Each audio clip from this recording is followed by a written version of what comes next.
विटा एक्सप्रेस, सुरुवात नव्या जर समजा नाही झाली इथून पुढे तर आम्ही 6 दिवसाचा अल्टिमेट देऊन मोर्चा किंवा आंदोलन तीव्र स्वरूपात करणार आहे। नमस्कार, विटा एक्सप्रेस न्यूज मध्ये आपल्या सर्वांचं सहर्ष स्वागत। आज विटा शहरामध्ये समस्त खानापूर तालुक्यातील मुस्लिम समाज आक्रमक होऊन रस्त्यावरती उतरलेला दिसून आला। काही दिवसापूर्वी महाराष्ट्रामधील अहमदनगर येथील रामगिरी महाराज यांनी मुस्लिम धर्मामधील नबी यांच्याबद्दल जे अपशब्द वापरून त्यांची विटंबना केली, त्याच्या अनुषंगाने आज विटा तहसील व विटा पोलीस ठाणे यांना यासंबंधित समस्त मुस्लिम समाजाच्या वतीने निवेदन देण्यात आले।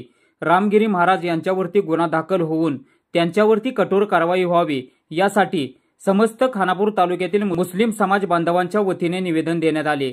या पत्राच्या माध्यमातून पुढील कारवाई जर झाली नाही तर येत्या 26 ऑगस्ट 2024 रोजी समस्त सांगली जिल्हा, खानापूर तालुका व विटा शहरामधील समस्त मुस्लिम समाज बांधवांच्या वतीने मोठ्या संख्येने आंदोलन करण्याचा इशारा यावेळी देण्यात आला। अजय सकटसह विटा एक्सप्रेस न्यूज विटा।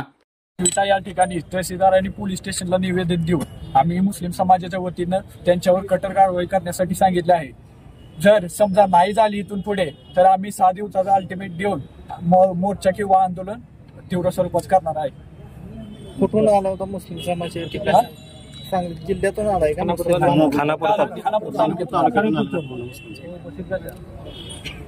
आता पुढील आगामी काळात 2-3 महिन्यात आमदारकीची निवडणूक होणार आहे, म्हणून कोणत्या तरी पक्षाचं किंवा कोणत्या तरी राजकारणाची बाजू घेऊन एका धर्माबद्दल बोलणे, टीका टिप्पणी करणे आणि प्रकाश झोतात येणे असं त्या बाबाचं वक्तव्य आहे। आणि त्या बाबांनी जी बोललेलं आहे ती त्याची पात्रता किंवा लायकी सुद्धा नाही। कारण का तर पैगंबर आमचे असे आहेत की त्यांना पूर्ण जग या जगामध्ये त्यांना फॉलो करतात आणि हा बाबा याला तालुक्यात काय जिल्ह्यात कोण त्या बौद्धगिरीला कोण ओळखत पण नसेल। कुणाबद्दल काहीतरी बोलून या बौद्धगिरीने प्रकाशमध्ये येण्यासाठी, फेमस होण्यासाठी हे वक्तव्य केलेलं आहे। आणि आपल्या देशाचे आपल्या महाराष्ट्र राज्याचे मुख्यमंत्री साहेबांनी त्यांना तिथे स्टेजवर जाऊन जे बोलले तर मुख्यमंत्री साहेबांनी काय करायला पाहिजे होतं, त्यांची कारवाई किंवा चौकशी करायला पाहिजे होती। जर त्यांनी चुकीच बोलले असेल, त्यांचं म्हणणं येते बाबांचं की मी चुकीच बोलले असेल तर माझ्यावर कारवाई होईल, तर मुख्यमंत्र्यांनी ते आश्वासन देऊन मान्य करायला पाहिजे होतं। मुख्यमंत्री साहेबांनी तसं न करता त्यांना पाठीशी गाठलं।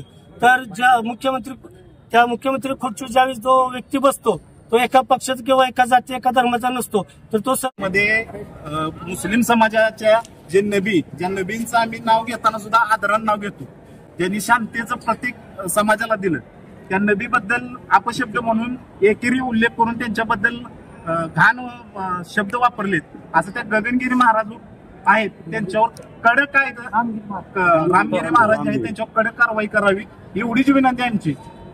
कारण आमच्या समाजाचा विषय काय आहे की समाज आमचा पहिल्यापासून आर्थिक असो कामाधंद्यात आहे, कधी असल्या म्हणजे कोणत्याच गोष्टी नाही। याचा अर्थ असा आहे की कुणी बी उठायचं आणि आमच्या नबींना जर उद्देशून बोलत असतील तर याचं खऱ्या अर्थानं निषेध आहे।